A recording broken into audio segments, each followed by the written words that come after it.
Selamat sore teman-teman. Hari ini preskon akan kami buat secara pribadi di Bali. Kebetulan di sini sudah ada kuasa hukum saya, Bang Roli Potu, Ya, dan juga selamat sore. partners. Ada Bang Mariono Simanjuntak dan Bang Martin dan juga Nizam.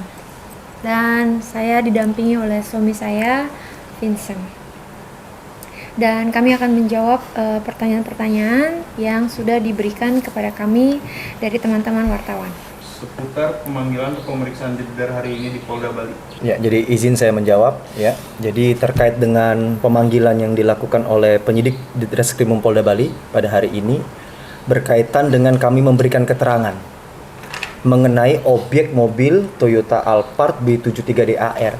Sebagaimana memang itu adalah kami yakini itu adalah barang milik klien kami dan barang tersebut tidak pernah dijual ataupun digadaikan kepada pihak-pihak manapun. Karena ini yang berkaitan dengan laporan polisi yang ada di Polda Metro Jaya. Kan begitu kan, kami telah melaporkan segala kerugian kami di sana, kan begitu. Bahkan bukti-bukti, saksi-saksi fakta yang mengetahui hal tersebut telah kami ajukan untuk dilakukan pemeriksaan lidik maupun sidik. Jadi memang terkait dengan pemanggilan yang saat ini kita menerangkan hal tersebut. Bagaimana klien saya ketika membeli mobil tersebut, terus sampai pada adanya perjanjian dengan terlapor CSB tersebut sejauh mana, dan di situ kita menunjukkan ke penyidik Ditreskrimum Polda Bali bahwa memang kita tidak pernah menjual, kan begitu kan. Apalagi kita mendapat kabar gitu adanya jual beli di antara pelapor IKS dengan terlapor CSB sebagaimana keterangan Pak Dirkrimum kan pada saat rilis Polda Bali mengenai pengaduan kami di Propam ya yang lalu ya. Dan ini kan menjadi rekstandeling perbuatan hukum yang akan berkaitan antara yang satu dengan yang lainnya. Di mana di sini kita sama-sama mengejar untuk kembali lagi dugaan tindak pidana ini akan seperti apa, semakin jelas dan akan semakin terang, kan begitu. Ini dalam rangkaian pro justisia semuanya demi keadilan. Begitu. Tentang pihak Stephen yang mempertanyakan klaim Jedar kehilangan 11 mobil. Ya, jadi berkaitan dengan kerugian tersebut sebenarnya sudah berulang kali ya kami sampaikan ya, dan itu sudah masuk dalam materi-materi upaya hukum kami. Sebagaimana dari laporan awal dibuat di Polda Metro pun sudah kami klasifikasi kerugian-kerugian tersebut. Sehingga nanti pun kami meyakini penyidik juga akan melihat fakta hukum yang ada. Di mana satu pasti berbicara apakah memang kerugian tersebut faktual. Kan begitu kan? Dan apakah terkait dugaan tindak pidana yang dilaporkan tersebut terpenuhi unsur-unsurnya? Nah, disitulah kami meyakini begitu. Kan berhak kami meyakini hal tersebut kan? Oleh karenanya kami sampai pada detik ini pun kita akan mengawal dan itu akan terus kita kawal. Begitu. Berkaitan dengan kerugian-kerugian tersebut, kita rasa sudah kita sampaikan kepada penyidik. Jadi itu memang sudah kewenangan yang menjadi upaya kewenangan yang dijelaskan dari para pejabat yang berwenang kan begitu kan, dalam hal ini kepolisian. Karena kita sudah memasukkan laporan polisi tersebut. Tentang Jedar yang digugat secara perdata ke Pengadilan Negeri Jaksel atas dugaan pencemaran nama baik karena vulgar menyebut Stephen sebagai penipu padahal ada perjanjian sewa mobil. Ya, jadi begini ya, berkait dengan masalah beredarnya di beberapa media ya, katanya klien kami telah digugat di Pengadilan Negeri Jakarta Selatan dengan perbuatan melawan hukum berkaitan dengan dugaan pencemaran nama baik.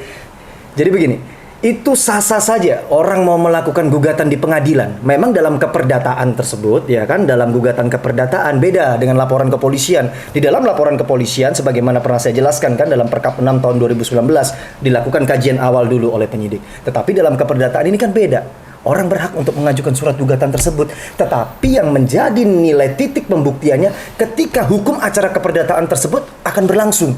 Kan begitu kan? Gugatan, jawaban, replik, duplik, bukti, saksi, kesimpulan, putusan. Apakah penggugat mampu mempertanggungjawabkan hal tersebut? Kan begitu. Itu haknya dia. Dan kita pun menggunakan hak gugat balik dalam satu perkara, yaitu rekonvensi. Apabila kita menduga ternyata dalil-dalil gugatan tersebut adalah dalil yang tendensius mengada-ngada. Ini adalah hak daripada tergugat. Bukan berarti tergugat tidak punya hak untuk melakukan gugatan balik ya. Dalam hukum acara keperdataan ada rekonvensi namanya. Gugatan balik dalam satu perkara. Langkah-langkah yang dipersiapkan Jedar dan Vincent untuk bisa mengembalikan mobil-mobil yang dibawa kabur.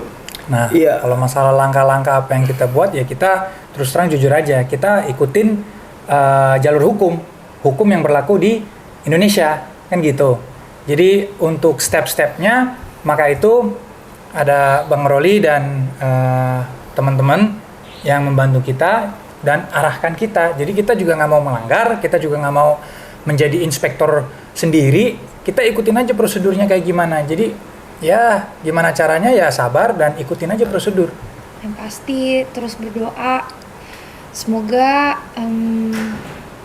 dalam langkah kita memperjuangkan keadilan, kebenaran, dan saya terutama sebagai korban, semoga akan ada jalan yang baik, bahwa kita bisa membuktikan bahwa hukum di Indonesia masih berlaku, masih bisa dipertanggungjawabkan, masih bisa kita sebagai masyarakat rasakan, agar kepercayaan kita kepada hukum di Indonesia bisa kembali lagi. Mungkin lewat kasus saya ini bisa memberikan contoh kerja yang luar biasa dari kepolisian untuk masyarakat Indonesia. Dan langkah-langkah dari Vincent untuk menjawab gugatan pihak Stefan seputar dugaan pencemaran nama baik. Nah, kalau masalah gitu mah semua orang bisa gugat. Maksudnya kamera kru saya aja saya bisa gugat 1 triliun kan gitu. Jadi ya dan itu kan pasti diterima, tapi balik lagi apakah itu dikabulkan gitu loh.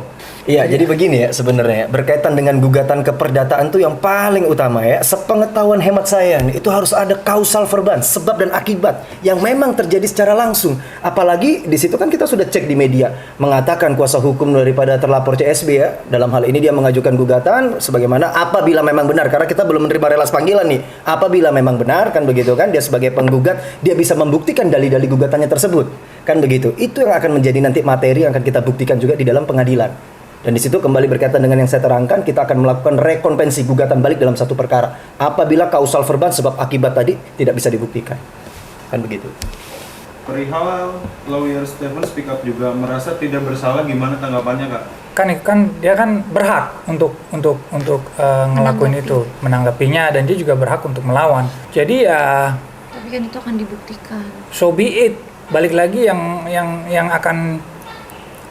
yang berlaku di sini kan bukti yang berlaku di di Wetbook Indonesia, maksudnya di buku hukum yang berlaku di Indonesia. Jadi ya masalah begitu ya nggak apa-apa, kita juga santai. Maksudnya dia kan juga advokat, dia kan juga berhak untuk membela kliennya. Kan gitu. Soal 11 mobil dan rugi 9,8 M Kak Jedar, katanya nggak ada dasar hukumnya dan nggak ada buktinya, itu gimana Kak? Ya kembali lagi ya berkaitan dengan masalah klasifikasi kerugian itu kan sebagaimana kita sudah melakukan laporan polisi dan sedang diperiksa oleh kepolisian, penyidik dalam hal ini, itu akan menjadi materi juga bagi penyidikan begitu. Artinya ketika kita melapor kita akan mempertanggungjawabkan hal-hal tersebut kan begitu kan? Karena apa yang kita ceritakan ini fakta hukum, fakta peristiwa, fatalik yang nyata itu loh. Jadi artinya di sini bukan kita asumsi otomatis secara mutatis mutandis ya kan. Apabila kita berani mendalilkan pasti kita berani membuktikan. Karena itulah orang bertanggung jawab secara materi hukum kan begitu kan. Katanya hanya 1 mobil Mercy saja, apakah betul? Itu kembali lagi seperti keterangan yang tadi ya, masalah kerugian klasifikasi tersebut kita sudah meyakini sesuai materi yang sudah kita laporkan di kepolisian. Jadi itu nanti juga mungkin boleh ditanyakan kepada humas yang bersangkutan ya. Dalam hal ini LP kita di Polda Metro Jaya mungkin bisa ditanyakan ke Bitumas sejauh mana progres tersebut untuk bisa mengklasifikasi dugaan unsur tindak pidananya berkaitan dengan bukti-bukti yang sesuai dengan fakta hukum. Kan begitu, kita kembali lagi karena sebenarnya dalam lidik sidik ini kan sifatnya offscoring, tertutup, dan kami menghargai itu. Kami tidak mau melampaui batas kewenangan, tetapi di sini kita optimis, kita terus mengawal kan begitu kan, supaya terhadap dugaan tindak pidana ini ya kan jelas dan tegas begitu, mengatur apakah memang korban bisa membuktikan, apakah terlapor memang benar tidak bersalah, kan itu yang menjadi titik pembuktian nanti. Apakah benar Stefan menjual ke Komang? Ya, jadi begini, berkaitan dengan fakta hukum apakah benar ya terlapor CSB tersebut menjual kepada orang lain, ini kan berangkat daripada keterangan dari Bapak Dirkrimum Polda Bali sendiri, sebagaimana dari surat yang kita memohonkan klarifikasi dan informasi berkaitan Alphard B73DAR sudah ada jawaban juga. Kan begitu kan, di dalam surat ini sudah disebutkan gitu loh, bahwa serta kendaraan tersebut telah dibeli oleh Ikomang Suwardika dari seseorang yang bernama Christopher Stefanus Budianto dengan harga 1 M250. Jadi kita di sini nggak mau asumsi, kita nggak mau berdalil-dalil yang tanpa dasar, tetapi berdasarkan fakta hukum yang terus berkembang. Progres perkara ini kan harus ditemukan, kan begitu kan? Apakah memang dugaan tindak pidana ini semakin jelas dan terang? Tujuan kita ini di sini kembali kok, pro justisia, demi keadilan. Kita meminta kepastian hukum itu berkaitan dengan apa? Demi keadilan, pro justisia. Itu yang harus digarisbawahi. Gimana laporan di Polda Bali saat ini? Berkaitan dengan laporan di Polda Bali itu sebenarnya personnya itu bukan daripada klien kami. Orang lain yang melaporkan, terlapor CSB juga dalam hal ini kan IKS ya, inisial IKS yang melaporkan. Jadi sebenarnya kami di situ kenapa kami memohonkan klarifikasi karena berkaitan dengan objek tadi Alphard B73DAR. Karena klien saya meyakini juga bahwa itu memang miliknya dia dan tidak pernah dijual, tidak pernah digadaikan. Disitulah maka kita minta tolong dong diklarifikasi kan begitu kan. Kita minta supaya hak hukum kita juga didengarkan kan begitu. Bagaimana cerita berkaitan dengan Alphard tersebut kan begitu. Apakah bisa pemanggilan kepolisian untuk laporan pidana bisa dikuasakan ke kuasa hukum? Iya, jadi ini sebenarnya pertanyaan yang harusnya lucu ya kalau dijawab bagi seorang advokat ya. Karena saya rasa setiap advokat juga memahami gitu. Dalam proses peradilan pidana, hukum acara pidana, advokat itu sifatnya hanya mendampingi kliennya. Baik kliennya itu diperiksa sebagai saksi, ataukah kliennya diperiksa sebagai tersangka, kan begitu kan? Dia hanya mendampingi saja, kan di situ. Dan panggilan polisi itu melekat pada pribadi seseorang yang dipanggil. Bukan artinya bisa diwakilkan seperti keperdataan. Berbeda domain itu, domain pidana dan domain perdata. Karena domain pidana itu mengejar pro justisia, sebagaimana sifat daripada hukum pidana adalah hukum publik. Ya, di situ yang harus digarisbawahi. Dan dalam hal ini juga kita meminta kepada penyidik, apabila telah melakukan pemanggilan terhadap terlapor CSB tersebut, apabila dia tidak menghadap, seharusnya bisa diberikan surat perintah membawa. Sekalipun ya kan terlapor tersebut belum ditetapkan statusnya sebagai seorang tersangka, sebagai seorang saksi saja dia bisa kan begitu kan untuk diperintah untuk dibawa paksa, diperiksa, kan begitu, berkaitan dengan BAP-nya. Karena itu berkaitan dengan Perkap 12 tahun 2009 pasal 64. Di situ boleh kuasa hukum terlapor baca. Prosedur hukum jika pemanggilan terlapor mangkir berulang kali.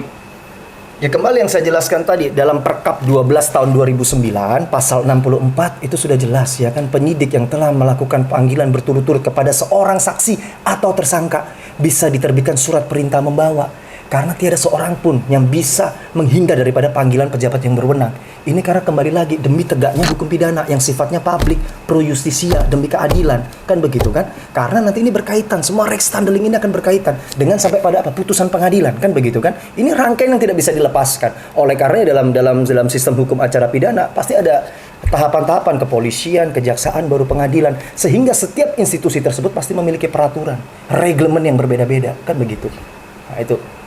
Gimana pendapat hukum Bang Roli setelah ada pernyataan dari Polda Bali bahwa ada jual beli antara CSB dan IKS? Iya, berkaitan dengan kabar yang kami terima dan fakta hukum yang memang sudah disampaikan oleh Polda Bali sendiri ya, telah ada jual beli berkaitan dengan B73DAR barang milik klien kami, pasti kami akan melakukan upaya hukum. Karena di situ berarti ada dugaan tindak pidana pasal 480 penadaan. Kan begitu. Karena apa? Memperoleh suatu barang, suatu kebendaan itu harus diperoleh dengan syarat-syarat suatu perjanjian yang sah. Jual beli kan di situ kan dikatakan berarti kan ada perjanjian yang sah di situ 1320 ayat 4 ya, suatu sebab yang halal. Itu yang harus diperhatikan dulu kan begitu. Apakah jual beli perjanjian tersebut sudah sah menurut hukum? Apakah dia null and void, batal demi hukum? Ada cacat formil, cacat material, itu yang akan kita lakukan upaya hukum berkaitan hal tersebut. Oke, pertanyaan terakhir, apakah Jedar mengenal IKS? Saya pernah dikenalkan oleh CSB, saudara IKS sebagai investor dari CSB. Jadi sekitar tahun 2020. Jadi saya secara pribadi sudah mengenal saudara IKS melalui CSB sebagai investornya CSB. Harapan Ibu Jedar apa?